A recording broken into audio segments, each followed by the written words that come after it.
Slime Against Humanity is an incredibly fun card design that joins the illustrious lineup of cards that you can run any number of in a deck. These being Relentless Rats, Rat Colony, and Shadowborn Apostle in black, Dragon's Approach in red, and Persistent Petitioners in blue. White stays on brand here by not having access to something that all the other colours do. Slime Against Humanity is a sorcery for 1 green and 2 generic that reads, create a 0/0 green ooze creature token with trample. Put X+1/+1 counters on it, where X is 2 plus the total number of cards you own in exile and in your graveyard that are oozes or are named Slime Against Humanity. So from here, our game plan is fairly simple. Get as many slimes as we can in our graveyard or in exile, and start creating exponentially bigger and bigger oozes that can trample over our opponent's creatures. First things first, how many do we actually run in a commander deck? We want to have enough in our deck that we can draw them fairly regularly, and put enough in our graveyard to create real big oozes, but still be able to cast them. You also probably don't want to run so many that you start cutting cards from your deck that provide utility like ramp and card draw. We also probably want to get at least 2 in our opening hand to start getting oozes on board as quickly as possible. So we're looking at a figure around the number of lands you should probably be running, in the region of 34 to 38. I'm currently running 35 copies in my deck. Utilizing the hypergeometric calculator available at MTG Nexus, we find that this gives us a 4.349% chance of drawing 0 slimes in our opening hand, an 18.06% chance of drawing exactly 1, and a 77.591% chance of drawing more than 1, with an expected value of 2.45. I'm no maths expert, but this seems like pretty good odds that you get your little ooze engine up and running pretty quickly, with a good deal of reliability, but just like cooking a meal, you should adjust to taste. Given that Slime Against Humanity is a card that lets you do things a little differently, I thought I'd do the same, and rather than giving you a single deck tech for a single commander, go through a number of options for your slime deck, both in terms of commanders and cards in the 99, so you can get brewing. Let's start in 2 obvious places. 1. Slime Against Humanity is green, so any commander deck running it will also be able to run other green cards. 2. It makes tokens. So let's talk making more, and more. And first we've got the 2 5-cost green enchantments that double both tokens created and counters placed, Doubling Season and Primal Vigor. As both of these are replacement effects, they both work with our slimes. So when we cast a slime with either of these out, we will instead create 2 oozes, with 2x plus 2 counters on each of them. A funny interaction that comes about due to the wording of Slime Against Humanity is that if you have Peregrine Took out, for example, the additional food that is created would also get the +1/+1 counters. Doubling Season comes with the drawback that it is still quite expensive after multiple recent reprints, with the cheapest English copy in the UK on Card Market currently going for about £30.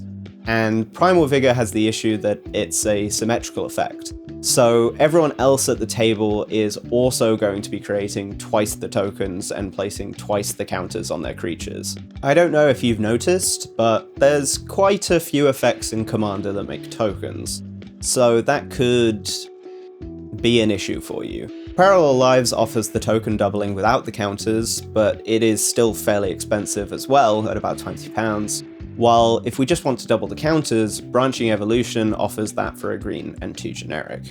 All of these effects will obviously do work in a slime deck, with each cast with any of these enchantments on the board providing much better value on your 3-mana casts. If we want to increase the number of counters going on our oozes, we can consider including Hardened Scales, as well as March the Machine's Cami of Whispered Hopes, a mana dork that increases the number of +1/+1 counters put on permanents we control by 1, and Ozolith the Shattered Spire, which offers the same effect on an artifact for 1 green and 1 generic. We can also pay that cost and tap it to place a +1/+1 counter on an artifact or creature we control at sorcery speed. And just for that extra utility, it has cycling too. I also like Tribute to the World Tree from March, which will put 2 extra +1/+1 counters on our first ooze, and let us draw a card off of every one after. This is also great for if we try to copy our 0/0 oozes, giving them some actual stats to stay alive. We can also trigger card draw from Guruk's Uprising with 2 slimes in the yard or in exile. For more card draw, we can also consider Court of Garenbrig, which makes us the monarch and allows us to distribute 2+1/+1 counters among creatures we control on upkeeps. This gets potentially explosive if we're able to keep the monarch, doubling the number of +1/+1 counters on each of our creatures if we're the monarch in our upkeep. If we want to increase our mana production, we can turn all of our oozes into dorks with Rishkar Pima Renegade, as well as insidious roots from Murders at Karlov Manor if we're running black. I also really like Renardi Behemoth Caller in slime decks. We're kind of ignoring her first ability unless we're running a big commander, but she will give all of our oozes after the first haste, as well as tapping for a green mana herself. When you get to the point that you're casting multiple slimes in a turn, and they're all coming out as 5/5 pluses, and having haste and trample, that's pretty scary. For the last of my Fitzor includes, I've got to mention Primal Amulet, a 4-cost artifact that reduces the cost of instants and sorceries by 1 generic. Each time we cast an instant or sorcery, we put a charge counter on it. Then when there are 4 or more counters on Primal Amulet, we may remove them all, and it transforms into Primal Wellspring, a land that taps for a mana of any colour and doubles casts of instants and sorceries cast with mana produced by it. I realise I forgot to include Locket of Yesterdays here, which reduces the cost of spells you play by 1 generic for each card with the same name as that spell in your graveyard, and Thrumming Stone, which gives spells you cast Ripple 4. So whenever you cast a spell, you may reveal the top 4 cards of your library. You may cast spells with the same name as that spell from among the revealed cards without paying their mana costs. Both of these are obviously really good includes in Slime Against Humanity decks. So, getting into other colours, what non-green cards could we consider building into our lists if our commander of choice allows? 2 cards in black come to mind for abusing running 30+ copies of Slime Against Humanity in your deck.